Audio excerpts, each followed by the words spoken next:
શરણાગત પાપ પર્વત ગણયિત્વાન તદીય સદ્ગુણા અણુમાપ્યતુલાહિ માન્યતે સહજાનંદ ગુરું ભજે સદા. શ્રી હરિ કૃષ્ણાય નમો નમઃ. શ્રી પ્રગટ પુરુષોત્તમાય નમો નમઃ. શ્રી સ્વામિનારાયણાય નમો નમઃ. બોલો સ્વામિનારાયણ ભગવાન, હરિ કૃષ્ણ મહારાજ, નર નારાયણ દેવ, લક્ષ્મી નારાયણ દેવ, મદન મોહનજી મહારાજ, રાધારમણ દેવ, ગોપીનાથજી મહારાજ, મોક્ષદાતા શ્રી ઘનશ્યામ મહારાજ. દરેક ભક્તોને જય સ્વામિનારાયણ. પુરુષોત્તમ પ્રકાશ. આજે આપણે પુરુષોત્તમ પ્રકાશની શરૂઆત કરીએ ત્યાર પહેલા પુરુષોત્તમ પ્રકાશની થોડી ભૂમિકા એ જાણવી જરૂરી છે. તો થોડીક આપણે ભૂમિકા સામે દ્રષ્ટિ કરીએ ને પછી આપણે ગ્રંથમાં આગળ વધીશું. તો સ્વામી લખે છે કે આ ગ્રંથ પ્રગટ પુરુષોત્તમ સ્વામિનારાયણ ભગવાનના મહિમાનો પૂર્ણ પ્રકાશ પાડવામાં આવ્યો છે. આ જે ગ્રંથ રચ્યો છે સ્વામી કે એમાં સ્વામિનારાયણ ભગવાનનો પૂર્ણ પ્રકાશ પાડવામાં આવ્યો છે. એટલા માટે જ આ ગ્રંથનું નામ રાખ્યું છે પુરુષોત્તમ પ્રકાશ. આવું સાર્થક નામ રાખવામાં આવ્યું છે. આ બ્રહ્માંડમાં સર્વોપરી શ્રી હરિ પ્રથમવાર પ્રગટ થયા ત્યાર પછી અનંત જીવોના મોક્ષ માટે તેમણે જે કાર્ય કર્યા એમાં અમાપ ઐશ્વર્ય વાપર્યું છે. પરમાત્મા આ પૃથ્વી પર પધાર્યા તો શા માટે પધાર્યા છે? તો કહેશે કે જે અનંત જીવો હતા એના મોક્ષ માટે, અને ભગવાને આ પૃથ્વી પર આવી અને જે કાર્ય કર્યા તેમાં અમાપ, એટલે જેનું કાંઈ માપ નહીં એટલું મહારાજે હતા ઐશ્વર્ય વાપર્યું. તેનું આ ગ્રંથમાં આબેહૂબ વર્ણન કરવામાં આવ્યું છે. સ્વામી કહેશે તો કોટી જીવોના કલ્યાણ માટે સર્વ અવતારી શ્રી હરિએ કરેલા આટલા ઉપાયો આ ગ્રંથમાં વર્ણવ્યા છે. માત્ર પુરુષોત્તમ પ્રકાશમાં મહારાજે આ કોટી જીવોના કલ્યાણ માટે જે ઉપાય કર્યા એ ઉપાય સ્વામી કે હું આ પુરુષોત્તમ પ્રકાશમાં બતાવું છું. બરાબર ગણજો, યાદ રાખજો. પોતે વન વિચરણ કર્યું, બીજું પોતાનો નિશ્ચય કરાયો, અલૌકિક સંત બનાવ્યા, તેમના ઉપદેશ વડે અનેક જીવોને મોક્ષનો માર્ગ ચાલુ કર્યો, સમાધિ કરાવી, પરચા પીડ્યા, સદાવ્રત બંધાવ્યા, યજ્ઞ યાગ કરાવ્યા, ભક્તોની પૂજા સ્વીકારી, પોતે દેશો દેશમાં દર્શન દીધા, પ્રસાદીની વસ્તુઓ દ્વારા કલ્યાણ કર્યા, સંતના દર્શન સ્પર્શ કરે, અન્વસ્ત્રાદિકે કરીને સેવા કરે, પક્ષ રાખે કે ગુણ ગ્રહણ કરે તેનું કલ્યાણ કર્યું. પોતાનું સર્વોપરી સ્વામિનારાયણ મહામંત્ર આપ્યો, મોટા મોટા ઉત્સવ કર્યા, મોટા મંદિરો કરાવી મૂર્તિઓ પધરાવી, આચાર્યની સ્થાપના કરી પોતાની ચલ પ્રતિમાઓ તથા ચરણાવિંદ દ્વારા કલ્યાણ કર્યા. શિક્ષાપત્રી, વચનામૃત જેવા શાસ્ત્રો રચ્યા અને રચાવ્યા. પંચવ્રતમાન પ્રવર્તાવ્યા. સ્વામી કહે છે કે મહારાજ આ પૃથ્વી ઉપર આવ્યા અને પૃથ્વી ઉપર આવ્યા પછી મહારાજે શું રીત પ્રવર્તાવી, તો સ્વામીએ આ પુરુષોત્તમ પ્રકાશમાં જે આ રીતો બધી ગણાવી, એટલું હેતુ મહારાજે આ પૃથ્વી ઉપર આવી અને કાર્ય કર્યું. પહેલું તો કોટી જીવોના કલ્યાણ માટે મહારાજે આ બધા જે કંઈ ઉપાયો કર્યા એ કર્યા. તો પહેલા એમ બતાવ્યું કે પોતે વન વિચરણ કર્યું. હવે મહારાજ કદાચ વનમાં ન પધાર્યા હોત અને સીધા જ ગઢપુરમાં આવી અને બિરાજમાન થઈ ગયા હોત અને ધમધોકાર ચાલુ કરી દીધું હોત તો થાય. પણ મહારાજ 7 વર્ષ સુધી વનમાં શું કરવા ફર્યા? તો વનની અંદર અમે અનેક મુમુક્ષુ આત્માઓ, કોઈ સંતો પરમાત્માને મેળવવા માટે કોઈ તપ કરતા હતા, કોઈ ધ્યાન કરતા, કોઈ ભજન કરતા. એ બધાયના જે કાંઈ સંકલ્પો હોય એ સંકલ્પને પૂર્ણ કરવાને વાસ્તે પરમાત્માએ 7 વર્ષ સુધી વન વેચ્યું. ભાગવતજીનો ઇતિહાસ બતાવે કે સુખદેવજી પોતાની માતાના ગર્ભમાં 12 વર્ષ સુધી રહ્યા. ત્યારે એમના પિતા વ્યાસ ભગવાન એમને કીધું કે તું સુખદેવ નહીં પણ તું દુઃખદેવ છે. તારી આટલી ઉંમર થઈ છતાંય તું હજી જન્મ ધારણ નથી કરતો. ત્યારે સુખદેવજી કહે છે કે પિતાજી, હું જન્મ તો ધારણ કરું પણ મને માયા લાગી જાય. તમારી જે માયા છે એ માયા જો હંકેલી લો તો હમણાં હું જન્મ ધારણ કરું. ત્યારે વ્યાસજીએ કીધું કે ચાલો હાલો હું મારી માયા સંકેલી લઉં. કે વ્યાસ ભગવાને થોડીક વાર માયા સંકેલી ત્યારે સુખદેવજીનો જન્મ થયો. તો સુખદેવજીનો જ્યારે જન્મ થયો ત્યારે એમની સાથે 9 લાખ બાળકોનો જન્મ થયો છે. કેટલા? અલગ અલગ પ્રાંતમાં અલગ અલગ જગ્યાએ 9 લાખ બાળકોનો જન્મ થયો. તો જે 9 લાખ બાળકોનો જન્મ થયો એ 9 લાખમાંથી કોઈ પણ આ સંસારમાં રોકાયા નહીં, વ્યવહારમાં બંધાયા નહીં, માયામાં બંધાયા નહીં. એ 9 લાખ બધાનો ત્યાગ કરી અને હિમાલયમાં જઈ અને તપ કરવા લાગ્યા.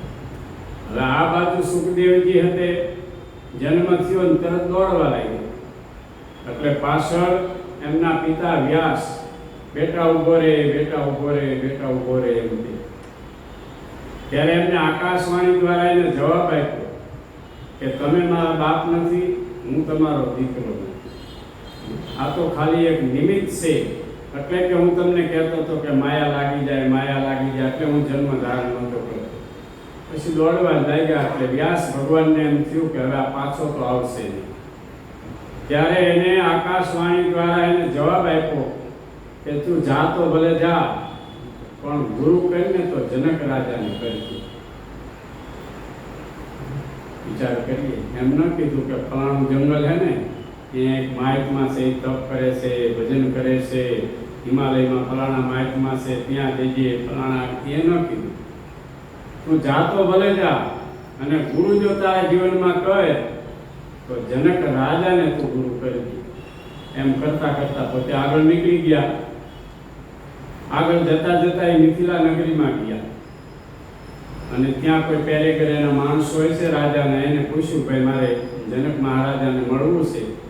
તો કે રાજા અત્યારે નહીં મળે, તો મળવા માટે મારે ટાઈમ દેવો પડે. અત્યારે તો રાજા પહોંચ્યા છે, પણ મને જરા આમ દર્શન તો કરાવો. રાજા પહોંચ્યા છે. તો પેલો માણસ જરાક આમ વિવેકી હશે એટલે રાજા પોતાના મહેલમાં પહોંચ્યા હતા. બરાબર શિયાળાનો સમય હતો અને બરાબર પોતે સૂતા છે. બાજુમાં સગડી પડી છે પેટાવેલી ઠંડીના હિસાબે. તો ઊંઘમાં છે એમને ખ્યાલ નથી. એક હાથ એમનો આમ સગડી ઉપર પડી ગયેલો છે અને બીજો હાથ એમના રાણી સાહેબ બાજુમાં સૂતા હતા તો એમની છાતી ઉપર છે. સુખદેવજી આ દ્રશ્ય જોયું એટલે એમ થયું કે સ્ત્રી આને વિકાર કરી શકતી નથી, અગ્નિ આને બાળી શકતો નથી. માટે મારા પિતાએ જે કીધું કે બેટા ગુરુ કહેતો જનકને કરજે, તો ગુરુ કરવાને લાયક તો આ છે પાત્ર 100%, એ તો બરાબર છે. પણ ચાલો હવે ફરીવાર ત્યાંથી પાછા નીકળી ગયા. રાજા હાથે જાગીને પરવારી ગયા. પછી તે ફરી પાછા આવ્યા. માણસે જઈને વાત કરી કે એક યોગી આવ્યા છે અને આપને મળવા માગે છે. જનક રાજાએ કીધું આવવા દો. જનક રાજા પણ એવા હતા મહાસમર્થ, પણ કોઈ પણ એને અહીંયા સાધુ સંત આવે ને તો પૂરેપૂરું એને માન આપે, સન્માન આપે. એટલે પોતે પોતાની જે ગાદી હતી એના ઉપરથી ઊભા થઈ ગયા અને એક બાજુ આસન કરાવી દીધું. જૈન મેળા બેસાડ્યા. પછી બધું વૃતાંત પૂછ્યું. સુખદેવજીએ બધી વાત કરી. તો કે આવવાનું કારણ તો બીજું કાંઈ નથી, પણ મારા પિતા વ્યાસ ભગવાન એને એમ કીધું હતું બેટા તું ગુરુ કરીને તો જનક રાજાને કરજે, એટલે હું આપને ગુરુ કરવા માટે આવ્યો છું, તો શિષ્ય તરીકે મને આપ સ્વીકારો. જનક રાજા થોડીક વાર આમ સ્થિર થઈ ગયા.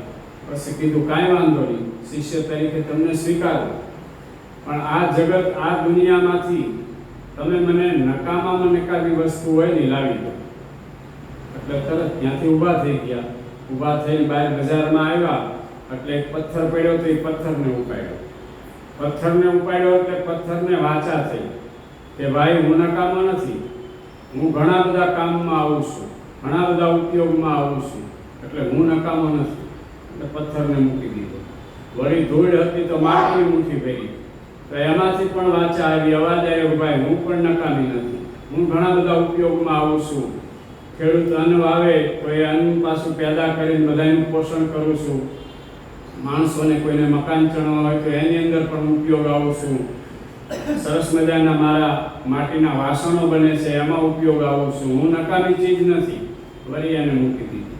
વળી કાષ્ટને ઉપાડ્યું તો એમાં વાચા થઈ. જે વસ્તુને અટકે એમાંથી વાચા આવે એટલે એ વસ્તુને મૂકી દીધી.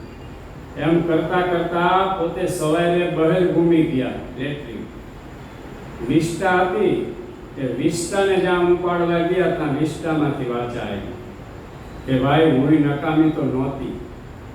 મારું એક સમયે સોના અને ચાંદીના થાળમાં સ્થાન હતું અને માન હતું, પણ મેં આ તારા શરીરનો 12 કલાક પ્રસંગ કર્યો, જોગ કર્યો ને એટલે મારી આ દિશા થઈ. એટલે સુખદેવજી સમજી ગયા કે નકામામાં નકામું કોઈ હોય તો આ માનવનું શરીર છે.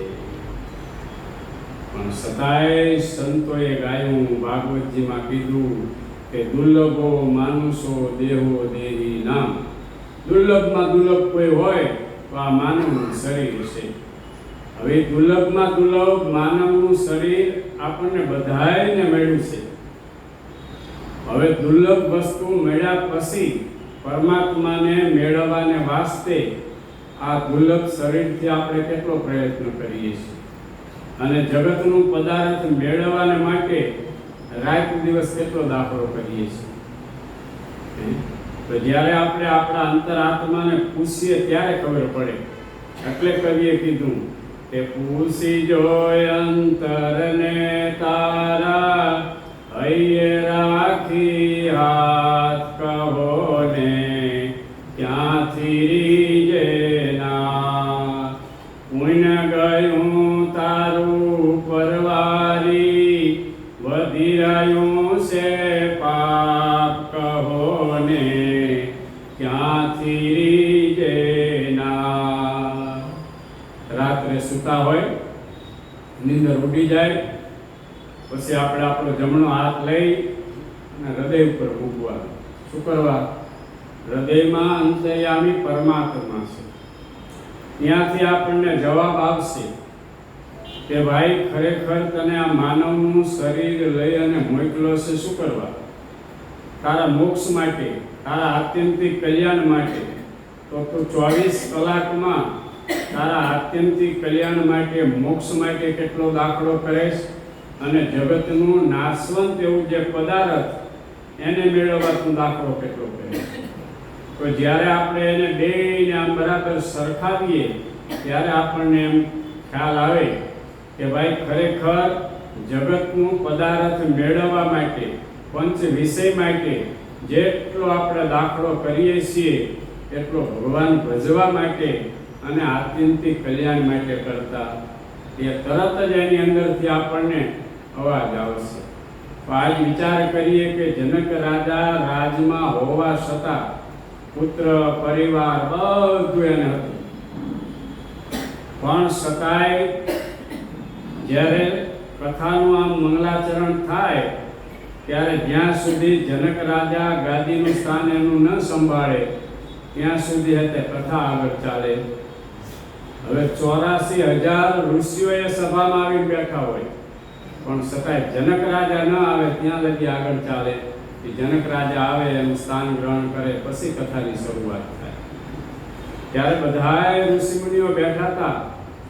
એને વિચાર આવ્યો કે હારું આ ક્યાં દુનિયામાં કઈ સમજાતું નથી, અને આ દુનિયા તો કે હારી આવી ગાંડી છે. ભલા જનક રાજા રહ્યા એ ગ્રહસ્થ છે, રાજ વૈભવ બધું છે એની પાસે,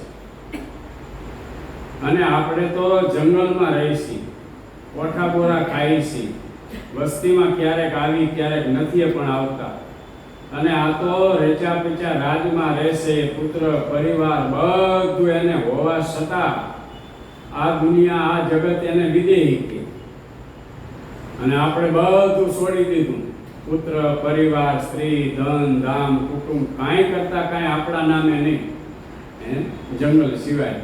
પણ છતાંય આ લોકો આપણને વિદેહી ન કે અને જનક રાજાને વિદેહી કે એનું કારણ શું? એ બધા બેઠા હતા. પછી કે ચાલો ને એવું કરીએ કે આપણે 5 સંતોની નિમણૂક કરો. એ 5 સંતો ત્યાં જનક રાજા પાસે જાય અને આનો જવાબ લઈ આવે, જનકને પૂછી આવે.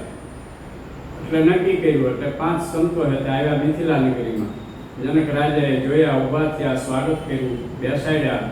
બોલો બાપજી, કેમ પધાર્યા? કે આવવાનું કારણ તો બીજું કાંઈ નથી કે અમે બધાએ ઋષિમુનિઓ બેઠા હતા, પછી એક ચર્ચા નીકળી. એ ચર્ચામાં અમારે એ વિષય ઉપર વાત ચાલી કે જનક રાજા રાજમાં છે, પુત્ર પરિવાર બધું એને છે, છતાં આ જગત આ દુનિયા બધા એને જનક વિદેહી કે. તો અમે તો સાધુ છીએ, અમે જંગલમાં રહીએ છીએ, કોઠા બોરા ખાઈએ છીએ, અમારી પાસે બીજા કોઈ વૈભવો નથી, છતાંય અમને કોઈ વિદેહી ન કે તમને વિદેહી કે એનું કારણ શું? બસ એટલો જવાબ લેવા આવ્યા છીએ. જનક રાજાએ આમ ચારે બાજુ આમ દ્રષ્ટિ કરી અને કીધું કે છે કોઈ હાજર? રાજાનો ભાઈ અવાજ થાય, હુકમ થાય એટલે તો કહે ને, હા કહેતા હજારો ઉઠતા, જ્યાં આમ હા કહેતા તો આમ કેટલા ખમા ખમા કરતા હોય. આમે આવીને ઉભા રહ્યા, બોલો અંદાતા કે આ 5 જેલમાં પૂરજો, અને આજથી 7મા દિવસે આ 5ને ફાંસીએ ચડાવવાના છે, યાદ રાખજો. એટલે 5ને જેલમાં લઈ ગયા, જેલમાં પૂરી દીધા. વળી જેલના સુપ્રિન્ટેન્ડન્ટ હતા એને પાછા રાજાએ બોલાવ્યા કે ભાઈ જો એ રહ્યા ને 5 માહિતમાં એ કોઈ ગુનેગાર નથી, કદાચ હું રાજના કામકાજમાં હોઉં, સમય પૂરો થઈ જાય તો પાછા લટકાવી ન દેતા પૂછ્યા વગર, મને પૂછજો. પછી એને બરાબર ભલામણ કરી દીધી. પછી એમના જે દિવાન હતા એને બોલાયા કે જો આ 5 માહિતમાં આવ્યા છે ને એના માટે એક રસોઈયાની વ્યવસ્થા કરો, અને મારા રાજની અંદર જે કંઈ ગાદલા ગોદડા ઓશિકા પલંગ જે કંઈ સાહેબી કે સુખ છે એ તમામ વસ્તુ જેલમાં ખડી કરી દો. અને રસોઈયાને કીધું કે રોજ એમને હેને નવા નવા ભોજન કરીને જમાડવાના ને એમને પૂછવાનું, એ જે કહે એ ભોજન કરી દેવાનું. એટલે રસોઈયા સાંજના ટાઈમે ગયા, બાપજી શું જમશો? કે આજ તો ભૂખ નથી. શું કહ્યું? આજ તો ભૂખ નથી. સવાર પડીને વળી 5 ભેગા થયા કે હાશ એક દી ગયો, 6 દી રહ્યા છે. વળી પાછો રસોઈ, અત્યારમાં શું બ્રેકફાસ્ટ કરશો? બ્રેકફાસ્ટ કહેવાય ને, શું નાસ્તો લેશો? તો કે કાંઈ ઈચ્છા નથી, પણ કાંઈક તો લો કે દૂધ લાવવું, આ લાવવું, તે લાવવું. કે ના, કાંઈ ઈચ્છા નથી. બપોર થયા.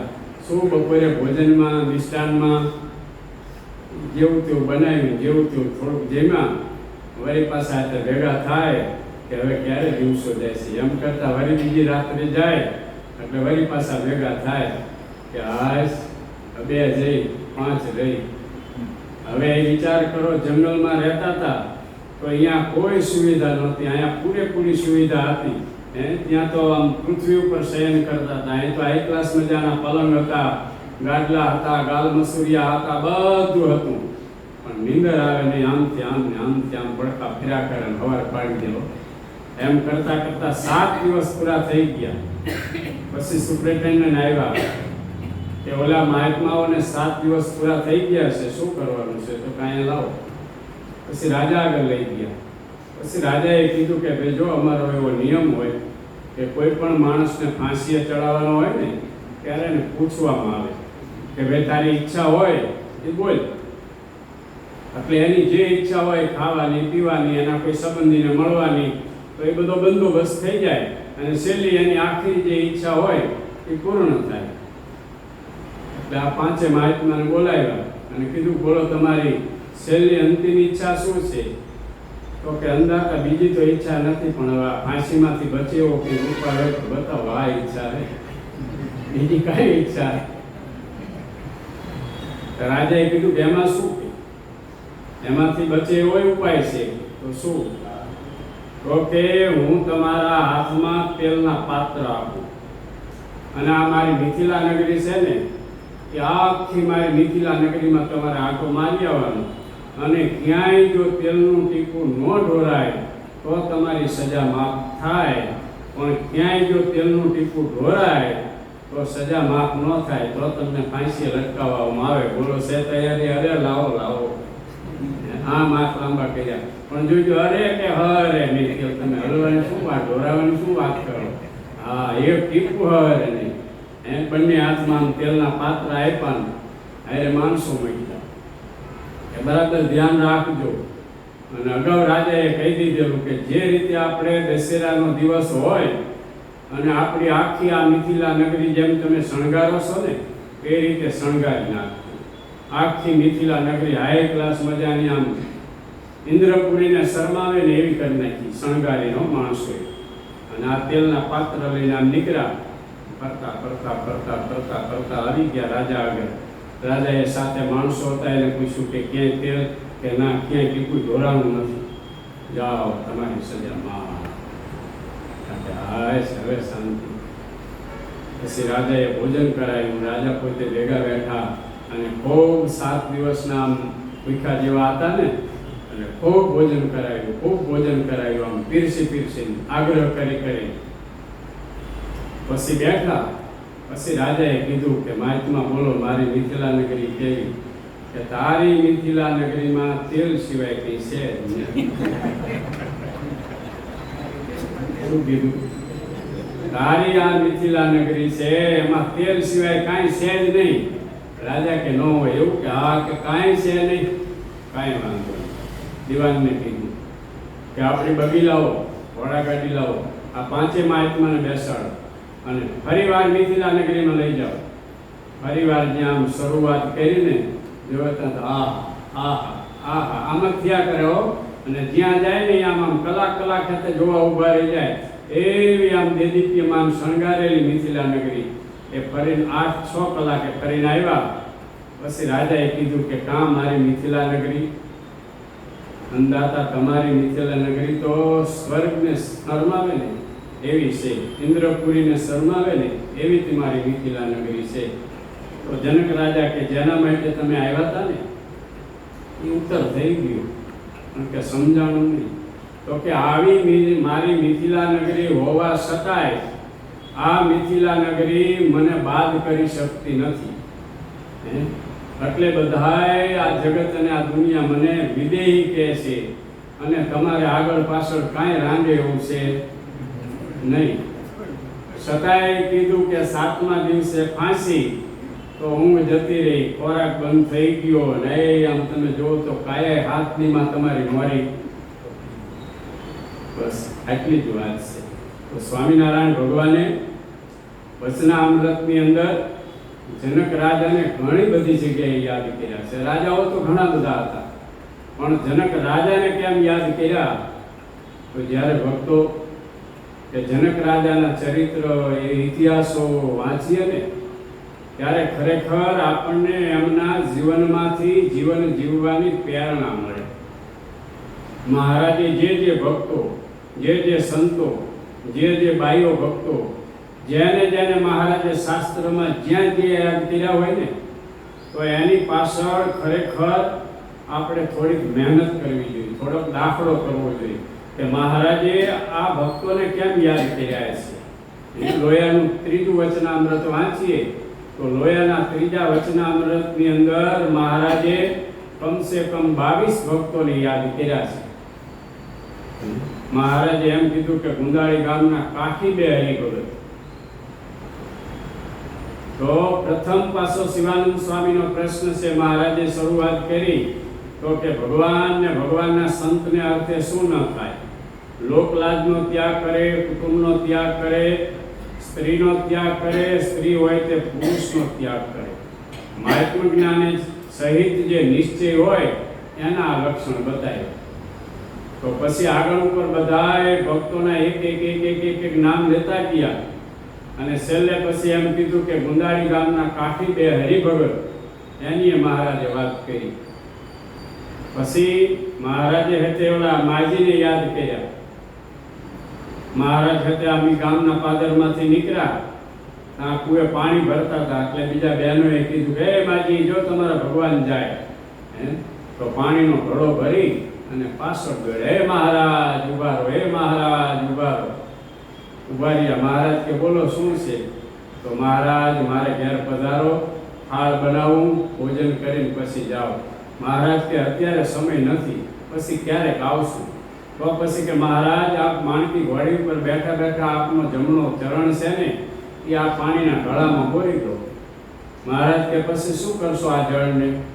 તો કે આ લઈ જઈને અમારા ગામનો કૂવો છે ને, એ કૂવામાં જળ પધરાવીશ. કે શું કરવા? તો કે આખું ગામ કુસંગી છે ને, તે બધા સત્સંગી થાય. અન્ન માત્મ્ય જ્ઞાન સહિત નિશ્ચય. તો એ ગુંદાળી ગામના કાઠી બે હરિભગત, એની મહારાજે વાત કરી, નિયમ નિશ્ચય અને પક્ષની વાત. તો એ ગામના પાદરમાંથી સંતો નીકળ્યા અને એમના માતુશ્રી એમને પિયરનો સત્સંગ, ગામમાં ક્યાંય સત્સંગ નહીં.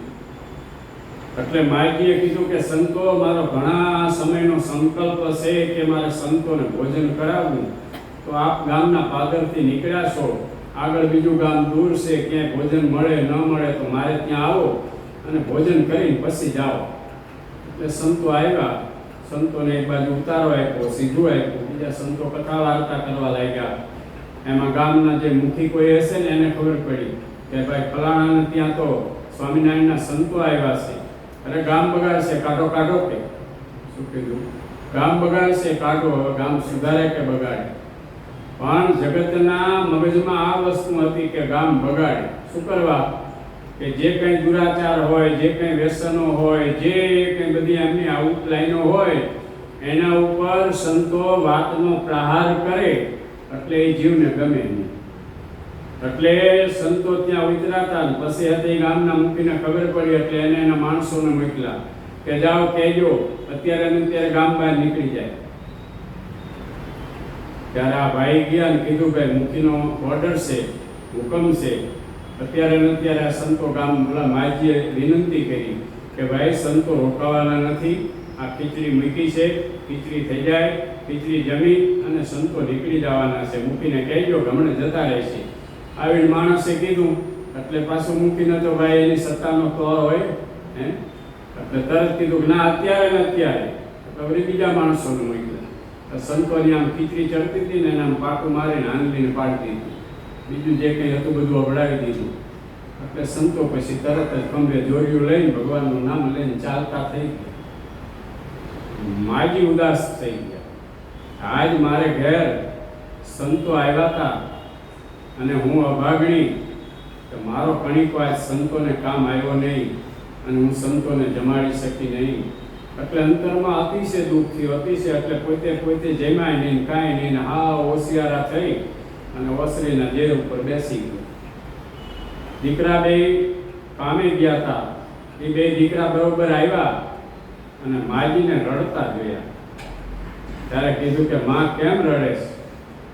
તારા સામે કોઈ જો કુદ્રષ્ટિ કરી હોય ને તો એની આંખ ફોડી નાખી.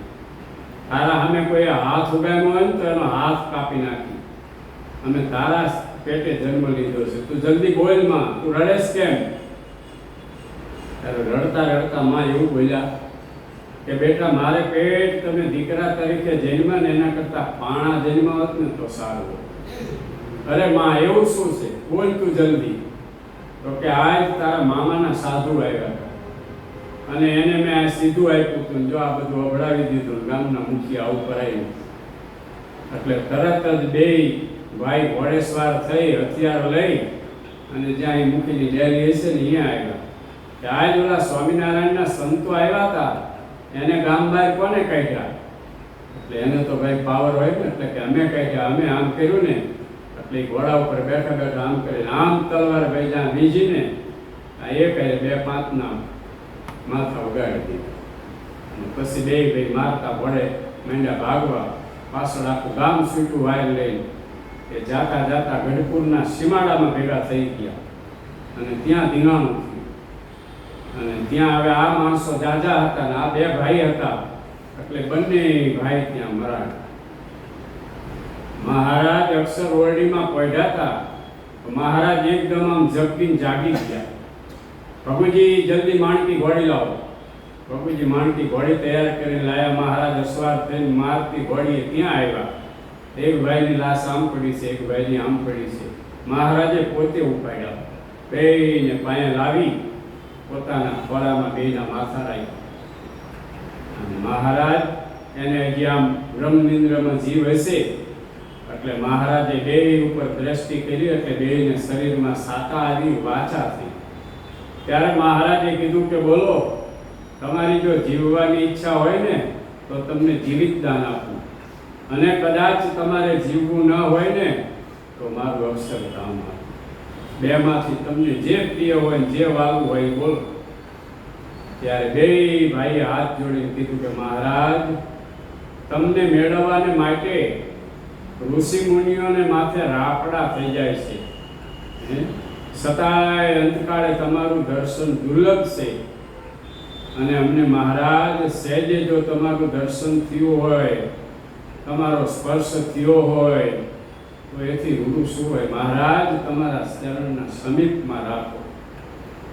બેય ભાઈને મહારાજે દેહ ત્યાગ કરાવી પોતાના ચરણમાં વાસ આપ્યો. એટલે મહારાજે કીધું કે ભગવાનના સંત અને ભગવાનના ભક્ત એનો શિર સાથે પક્ષ રાખવો. પક્ષ જતા આબરૂ વધે તોય ભલે, ઘટે તોય ભલે, દેહ રહેતોય ભલે, અને દેહ કદાચ નાશ પામે તોય ભલે. બહુ કઠિન વાત છે ભાઈ. હા, લોલમાં લોલ હાલે, આપણને લીલા ન આવડતી હોય ને પછી વંદુ જ્યારે આવે ને ત્યારે કે વંદુ સહજાનંદ રસરૂપ અનુપમ સાર ને રે લોલ. લોલ બધા બોલે, આગળની પાછળની કડી આવડે ન, લોલમાં લોલ હાલે, જાજુ બધું લોલમાં લોલ હાલે. પણ જ્યારે ખરો સમય પરીક્ષા દેવાનો આવે અને એ પરીક્ષામાં પાસ થાય પછી ભક્તો મહારાજ એને વશ થઈ જાય. એવા તો આપણા સત્સંગમાં 1-2 નહીં, અનેક ઇતિહાસો સુવર્ણ અક્ષર લખાયેલા છે. પણ હવે એને વાંચી અને એવા ભક્તોએ જે ભગવાનને અર્થે કુરબાની કરી હોય ને એવાને ભક્તો આપણે યાદ કરીએ ને તો આપણને એમાંથી બળ મળે, એમાંથી આપણને પ્રેરણા મળે. પણ હવે એવા હાવ હોય અપોચિયા, એની વાથ લઈએ તો કાંઈ થાય. મોટી જબર નદી હોય ને નદીને આપણે ઉતરવી હોય તો કૂતરું હોય ને કૂતરાનું પૂંછડું પકડે તો ઉતરી શકે, પણ ગાય હોય અને ગાયનું પૂંછડું પકડી લે તો ઉતરી જાય. એમ ઓથ લેવી તો કોની લેવી કોની ન લેવી એ ભગવાને આપણને બુદ્ધિ તત્વ આપ્યું છે તો એ બુદ્ધિથી નક્કી કરવાનું કે હું આની પાસે બેસું તો મારી આબરૂ વધે કે ઘટે, આની વાત સાંભળું તો મારી આબરૂ વધે કે ઘટે, આનો સંગ કરું તો મારામાં સારા સંસ્કાર આવે કે ન આવે. એ ભગવાને આપણને બધાને બુદ્ધિ આપી છે તો એ બુદ્ધિ વડે કરીને આપણે નક્કી કરવાનું છે કે કોનો સંગ કરવો ને કોનો ન કરવો, કોની વાત સાંભળવી કોની વાત ન સાંભળવી. એવું જો બરાબર દ્રઢ કરી રાખ્યું હોય તો આપણા મોક્ષ માર્ગમાં ક્યાંય કોઈ વિઘ્ન ન આવે. વચનામૃતની આપણે 2 દિવસ પહેલા વાત થઈ કે લગભગ વચનામૃત તો બધા આમ કોઈ પ્રસંગોપાતના લખાયેલા છે. પ્રથમનું 74નું વચનામૃત દાદા ખાચરને લગારે આપતકાળ જેવું આવ્યું એમાં મહારાજ કે જેનું જેવું અંગ હશે એવું જણાયું હશે. હવે દાદા ખાચરના જીવનમાં 2 બાબતો બતાવે છે સંતો. એક તો માંડવધારની સીમમાં ખેતર હતું એનો એક કજિયો ચાલતો અને એ ખેતે દાદાના ખળા રોકાયા હતા એ વાત ચાલતી. હવે આ બાજુ માંડવધારની સીમમાં જે ખેતર હતું ત્યાં ભડલીનો ભાણ ખાચર હતો. એને હતે એમની સાથે આ બધી માથાકૂટ ચાલે ને એમનું હતે ખેતર એને લઈ લેવું. એટલે એને હતે 2 માણસોને ઊભા કર્યા, ખબર અને મતારો કરી. એને કીધું કે જો આ ભગુજી એ એમાં સુરવીર છે, એ ભગુજીનું કોઈ માથું લાવી દે ને તો મારી આ 6 કોષની વાયુ છે એને વાળી એને આપી દેવાની અને માગે એટલું ઇનામ આપવાનું. એટલે આ રીતે હતે બધો કારો થયો અને બધા હતે માણસો રોકાણા. એમાં મહારાજ દાદાના દરબારમાં બેઠા છે. ભગવાન તો અંતર્યામી છે. ભગવાન જાણી ગયા કે આજ ઓલું જે ખેતર છે અહીંયા આજે આવું ધીંગાણું થવાનું છે. એટલે મહારાજે વાત કરી કે ભાઈ આજ દાદા ખાચરને થોડીક તકલીફ છે, મુશ્કેલી છે, માટે આપણે દાદાનો કણીકો જમીએ છીએ ને એટલે બધાએ આજ આપણે દાદાને સાથ અને સહકાર આપવાનો છે. એટલે સંતોય તૈયાર થઈ ગયા, જેના હાથમાં જે આવી. સચ્ચિદાનંદ સ્વામી તો બળિયા બહુ હતા, એમને તો ખંભે હળ લીધું. હા, પછી મહારાજે મુકાવી દીધું, સંતો તમારે જવું નથી, આપણી પાસે આ બધા સુરવીર ભક્તો ઘણા બધા છે, તમે રોકાઓ. પછી મહારાજે સંતોને રોક્યા. પછી બધા ધીરે ધીરે ચાલવા લાગ્યા. એટલે દાદા ખાચરના કાકા જીવા ખાચર એને કાયમના માટે હતા આમ ઈર્ષા રિયા કરે. શું કરવા કે અભેલ બાપુનો જ્યારે અંતકાળ આવ્યો ત્યારે મહારાજે કીધું કે બાપુ કાંઈ ઈચ્છા હોય તો બોલો. તો કે મહારાજ મારી બીજી કોઈ ઈચ્છા નથી, પણ આ દાદાનો હાથ છે ને તમને સોંપું છું. એટલે દાદા ખાચરનો હાથ લઈ અને અભેલ બાપુએ મહારાજના હાથમાં આપ્યો. એટલે મહારાજ દાદાની ખૂબ ખબર રાખે, ખૂબ ખબર રાખે બધી. એટલે જીવા ખાચરને ગમે નહીં કે હું એનો કાકો અને મને હાથ વાંચ્યો નહીં, આ સ્વામિનારાયણ ભગવાનને વાંચ્યો. એટલે એના હિસાબે કાયમ એને આમ દ્વેષ રહ્યા કરે, ઈર્ષા રહ્યા કરે. એટલે બધાએ બહાર નીકળ્યા. એટલે જીવા ખાચરે કીધું કે જો ઘરા ખાશે ને તો દાદા ખાચરના છોકરા ખાશે, અને આ સ્વામિનારાયણ ભગવાન તો કંઈકના માથા કપાવી નાખશે, ઘર ભેગા થાવ સણામાં નાખે. એટલે એવા બધા હતા ને ઢીલા પોચા, એ ઘરે ગળી ગયા. પણ જે સુરવીર હતા અને મહારાજના વચનમાં જેને વિશ્વાસ હતો અને દ્રઢતા હતી ને એ દાદા ખાચરનો પક્ષ લઈને પહોંચી ગયા. પણ ભગવાન છે ને એ ધારે કરવાને સમર્થ છે. એ બધાએ ત્યાં પહોંચ્યા. પહેલા તો મહારાજે એવી મોટી ફોજ દેખાડી ને એ બધા આવ્યા તે બધાએ જતા રહ્યા. એમ ભક્તો ભગવાનના ભક્તને ક્યારે કંઈક આપતકાળ, કાંઈક એવો દેશકાળ, સંતોને એવો આપતકાળ દેશકાળ આવે ત્યારે આપણે એના પક્ષમાં ખરા કેટલા ઉતરીએ છીએ એ તો જ્યારે કસોટીની હેરણ ઉપર ચડીએ ત્યારે ખબર પડે. વાત થાય ખરી, પણ જ્યારે સમય આવે ને સમય વર્તાવી દે ને બરાબર એ કામ કરી લે તો ભક્તો એનું કાર્ય થઈ જાય. એટલે સ્વામી અહીંયા કહે છે કે આવી રીતે મહારાજ વન વિચરણ કર્યું અને વન વિચરણ દરમિયાન આ 9 લાખ યોગીઓ જે તપ કરવા ગયા હતા ત્યાં મહારાજ ફરતા ફરતા એ 9 લખા પર્વત ઉપર આવ્યો. નવલખા પર્વત ઉપર આવ્યા ને ભગવાનનું તેજ ઐશ્વર્ય બધું જોયું એટલે એક સાથે બધા ઊભા થઈ ગયા તપસ્વીઓ. એટલે એમ થયું કે ભગવાન પધાર્યા છે, પણ કદાચ ભગવાનને મળતા મળતા આ દેહ છે તો ક્ષણભંગુર છે, કદાચ દેહ પડી જાય તો ભગવાનને ન મળાય, આવ્યા છે પણ મળી ન શકીએ. તો ભગવાને પોતાની અંતર્યામી શક્તિથી જાણી લીધું કે આ 9 લાખ જે તપસ્વીઓ છે એ મને ભેટવા માગે છે, મને મળવા માગે છે. એટલે પરમાત્માએ 9 લાખ રૂપ ધારણ કર્યા. કેટલા? જેટલા યોગી એટલા મહારાજ, એટલા રૂપે થઈ અને મહારાજ મળ્યા. અને જેના જે સંકલ્પો હતા એ સંકલ્પો ભગવાને પૂરા કર્યા. તો હિમાલયની અંદર એ નવલખો પર્વત છે. એ નવલખા પર્વત ઉપર મહારાજ ગયા. ભક્તિ ચિંતામણી આપણે વાંચીએ અને મન વિચરણની જ્યારે વાત આવે ત્યારે ભક્તો મહારાજ જ્યાં જ્યાં પધાર્યા, જ્યાં જ્યાં જઈ અને મહારાજે જે બધી લીલાઓ કરી છે ને એ લીલાઓને આપણે વાગોળીએ અને યાદ કરીએ તો ખરેખર આપણા અંતરાત્મામાં શાંતિ થાય. અને કોઈ પણ પ્રકારનો આપણા અંતરાત્મામાં ઉદ્વેગ હોય ને ત્યારે ઉદ્વેગ મટાડવા માટેની પરમ ઔષધિ જો કોઈ હોય તો ભગવાનના લીલા અને ચરિત્ર. મુક્તાનંદ સ્વામી મહારાજ પાસે ગયા અને મહારાજને કીધું કે મહારાજ જરાક અંતરમાં ઉદ્વેગ રહ્યા કરે છે, કાંઈક દયા કરો ને, શાંતિ થાય એવી વાત કરો ને. પછી મહારાજે બધી વાત કરી કે અમે છપૈયામાં પ્રગટ થયા, ત્યાં અમારા બાળ મિત્રો સાથે અમે રમતા, ભૂતિયા કુએ, જાંબુડે, ખાંપા તલાવડી, આવા બધા મહારાજો બધા જે બધા સ્થાનો એનું નામ દેતા જાય. એમ કહીને પછી મહારાજ કે અમે અયોધ્યામાં આવ્યા, અયોધ્યામાં આવ્યા પછી રોજ સરજુમાં સ્નાન કરતા, પછી રોજ બધા મંદિરોએ દર્શન કરવા જઈને ક્યાંય કથા વાર્તા થતી હોય તો કથા વાર્તા સાંભળવા બેસીએ. એમ કરતા કરતા મહારાજે પછી પોતાના માતા પિતાને હાથે કથા શેલે સંભળાવી, પગચંપી કરી, સેવા કરી, છેલ્લે માતા પિતાને સ્વધામ મોકલી. મહારાજે વનની વાત લીધી. મહારાજ કે અહીંયા આટલો ટાઈમ રહ્યા, અહીંયા ગયા, ઠેઠ મહારાજ હાથે લોજમાં પધાર્યા. ત્યાં લગીની બધી મહારાજે પોતાના જે ચરિત્રો એની વાત કરી. ત્યારે મુક્તાનંદ સ્વામી તો ભાઈ જાણતા હતા, પણ છતાં આપણને શીખવવા માટે સ્વામી મિસ લઈને મહારાજને કહેશે કે મહારાજ તમે આ વાત કરી તો બધી તમારી વાત કરી, પણ શાંતિ થાય એવી કઈ વાત કરી નહીં.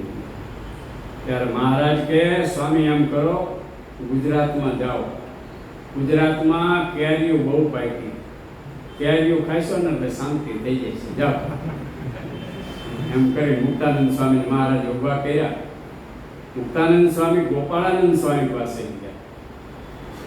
સ્વામી અંતરમાં ઉદ્વેગ રહ્યા કરે છે.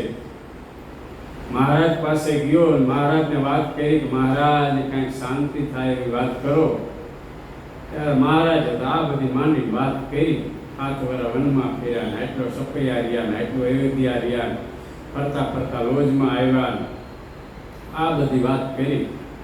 ત્યારે ગોપાળાનંદ સ્વામી કહેશે કે સ્વામી તમે તો સમજો છો, તમને મારે શું સમજાવવાના હોય, પણ સ્વામી તમારા આવો ભાગ્ય કહેવાય કે મહારાજ આટલા ટાઈમથી પધાર્યા પણ હજી મહારાજે પોતાની જે વાત છે, પોતાના જે ચરિત્ર છે એ કોઈને જો કહ્યા હોય ને તો સ્વામી પહેલા તમને કીધા છે. એટલે મારી બુદ્ધિ પ્રમાણે હું એમ માનું છું કે મહારાજના જે લીલા અને ચરિત્ર છે એને સંભાળીએ એટલે ગમે એવો ઉદ્વેગ હોય, ગમે એવી અશાંતિ હોય તોય આપણને શાંતિ થઈ જાય. સંત માંદા હતા, પછી શરીરમાં થોડી પીડા જેવું હતું. પછી મહારાજ ફરતા ફરતા સંતોની ધર્મશાળામાં નીકળે. ક્યારેક સવારે, ક્યારેક બપોરે, ક્યારેક રાત્રે. કોઈ સંત બીમાર હોય તો એની ખબર લે, કંઈ જોતું કરતું હોય તો એને અપાવે, જમવું હોય તો કંઈક જમાડે. એમાં એક સંત હતા કે આમ શરીરમાં બહુ આમ જરા વ્યાધિ થાય, મહારાજ રહેવાતું નથી, દયા કરો. મહારાજ કેમ કરો સાધુરામાં, આ દાદા ખાચરનો દરબાર છે ને એના નળિયા છે ને, નળિયાનું ધ્યાન કરો. શું કીધું? નળિયાનું ધ્યાન કરો એમ કીધું. સંતને વિશ્વાસ આવી એ બેસી ગયા ખબરદાર થઈ. દાદાના એ ચારે બાજુના જે ઓરડા એના નરિયા સામે આમ દ્રષ્ટિ કરી ગયો. એ નરિયા દેખાણા પછી વાંસ દેખાણા પછી કપાટો જે હતી એ દેખાણા પછી હતી ઓરડો દેખાડો. ઓરડાની અંદર પાઇપ છે, પાઇપ ઉપર પરમાત્મા બિરાજમાન છે. એ જ્યાં ભાઈ દર્શન થયા એ દેખાણું ને ત્યાં શાંતિ થઈ ગઈ. હંમેશા આપણા જીવનમાં શાંતિ કરવા માટે પરમાત્માના લીલા અને ચરિત્ર. મહારાજ કે જ્યારે મનની અંદર ઉદ્વેગ આવે ત્યારે મહારાજના જે લીલા ચરિત્ર છે ને એને વિશે આ મનને ગૂંચવી દેવું, નવું થવા જ ન દેવું. મહારાજના ચરિત્ર કેટલા છે? કદાચ ભગવાને આપણને 500 વર્ષની આયુષ્ય આપી હોય ને તોય મહારાજના લીલા ચરિત્ર સંભાળવામાં આપણે ટૂંકા પડીએ. એટલા મહારાજના લીલા અને ચરિત્રો છે, એવી મહારાજની બધી ક્રિયાઓ છે. એટલે હંમેશા ભગવાનના ભક્તો એ ખટકો રાખે તો એના અંતરાત્મામાં ક્યારેય ભક્તો ઉદ્વેગ નજીક આવે જ નહીં. એટલે કહેશે કે આવી રીતે મહારાજે વન વિચરણ કર્યું, પછી પોતાનો નિશ્ચય કરાયો. એટલે મહારાજે વાત લખી કે નિશ્ચયની વાત છે ને એ અટપટી છે, એ પાદરી સમજાય એમ નથી. અને જો એમ સમજાઈ જાય તો ભાઈ આ જગતમાં કોઈ બંધાય જ નહીં, કોઈ માયામાં લેવાય જ નહીં. પણ ભગવાન જાણવા, ભગવાનના સંતો જાણવા, ભગવાનના આવા એકાંતિક ભક્તો જાણવા, આ મહિમા અને આ નિશ્ચય ક્યારે આવે? તો જ્યારે એવા નિશ્ચયવાળા કોઈ સંત કે એવા ભગવાનના ભક્તો મળે અને એની સામે ખબરદાર થઈ અને નિર્સંશય થઈને બેસી જાય અને જ્યારે ભગવાનના બળની, ભગવાનની સામર્થ્યની, ભગવાનના પરચાની એ વાત કરે ત્યારે એના અંતરાત્મામાં બધી આમ હા પડતી જાય. પણ ક્યારે એવો સંકલ્પ ન થાય, એવો તર્ક ન થાય, આમ હશે કે નહીં હોય એવો એને વિચારે ન આવે. જ્યારે એવો નિર્સંશય થાય ત્યારે ખરેખર ભક્તો મહારાજ દયા કરે અને ભગવાનનો નિશ્ચય થાય. અને વળી કહેશે કે અલૌકિક સંતો બનાવ્યા. લૌકિક નહીં, અલૌકિક. મહારાજે એવા સંતો બનાવ્યા અને એમના ઉપદેશ વડે અનેક જીવ મોક્ષના માર્ગે ચાલ્યા. એ સંતોએ ઉપદેશ આપ્યો, એ ઉપદેશ ગ્રહણ કરી અનેક જીવાત્માઓ મોક્ષના માર્ગે ચાલવા લાગ્યા. અને જેને સંતના વચનમાં વિશ્વાસ આવ્યો અને એ પ્રમાણે વર્તવા લાગ્યા અને એ પ્રમાણે ચાલવા લાગ્યા એટલે ભક્તો એનું આત્યંતિક કલ્યાણ થયું. એમ આપણને સંત, શાસ્ત્ર, ભગવાનના ભક્તો જ્યારે એવી વાત કરે ત્યારે એ વાતની અંદર વિશ્વાસ લાવી અને આપણા અંતરાત્મામાં આપણે દ્રઢતા કરી નાખીને એ ઠરાવી નાખી તો આપણું આત્યંતિક કલ્યાણ થઈ જાય, એમાં કોઈ શંકા નથી. પણ એ વાત છે ને થોડી અટપટી છે, આ પાડવી બહુ કઠણ છે. અત્યારે સભામાં બેઠા હોય એટલે તો સૌની હારે આપણે બેઠા માથું હલાવીએ, પણ આમ તે કાંઈ હતું હોય છે, આવું તે કાંઈ હોતું હોય છે એમ થાય. મહારાજ જ્યારે પ્રગટ હતા ને ત્યારે મહારાજે કેટલાય ભક્તોની રક્ષા કરવા માટે કાળ પડવાનો હોય તો આગળથી મહારાજ કહી દેતા કે અનાજનો સંગ્રહ કરજો, પશુ જરૂર હોય એટલા રાખજો, ચાયપુરાનો સંગ્રહ કરજો, દુકાળ પડવાનો છે, દેતા રૂપિયા હાથે અન્ન નહીં મળે, દેતા રૂપિયા ઘાસ નહીં મળે, આવું મહારાજ કહી જતા. તો જેને વિશ્વાસ આવતો એ હાથે વચન પ્રમાણે વર્તતા હતા. પણ જેને વચનમાં વિશ્વાસ નહોતો ને જેને પૈસાનું અભિમાન હતું, જેને હાથે બીજા પ્રકારનું કોઈ અભિમાન હતું, એ બધાને નહોતું મનાતું. તો મહારાજ ફરતા ફણેણી ગામ પધાર્યા અને મહારાજ હાથે બધા ભક્તોને તાત્કાલિક બોલાવો, ભેગા કરો. બધાને તાત્કાલિક હાથે ઇમરજન્સી કોલ કરીને બોલાવ્યા. બધા ભક્તો ભેગા થયા. બોલો મહારાજ શું આજ્ઞા છે? મહારાજ કે આવતી સાલ દુકાળ પડવાનો છે, માટે જેટલું સંગ્રહાય એટલું અનાજ સંગ્રહજો. સોનું હોય, રૂપું હોય, જે કાંઈ હોય વેચીને ધોરાજીની બજારમાં જઈને અનાજ લઈ આવજો. દેતા રૂપિયા અન્ન મળશે નહીં, આવો દુકાળ પડશે. એટલે હરિભક્તોને વિશ્વાસ આવ્યો એટલે હરિભક્તો બધું માંડ્યું હતું હગે વગે કરવા, બધા લાવવા લાગ્યા, અનાજને પોટીઓ ભરવા લાગ્યા. એટલું કહીને મહારાજ હતા આગળ થોડા ચાલ્યા. એમાં રસ્તામાં બરાબર એક સોની હરિભગત હતા, વેલા ભગત એનું નામ, એની દુકાન આવી.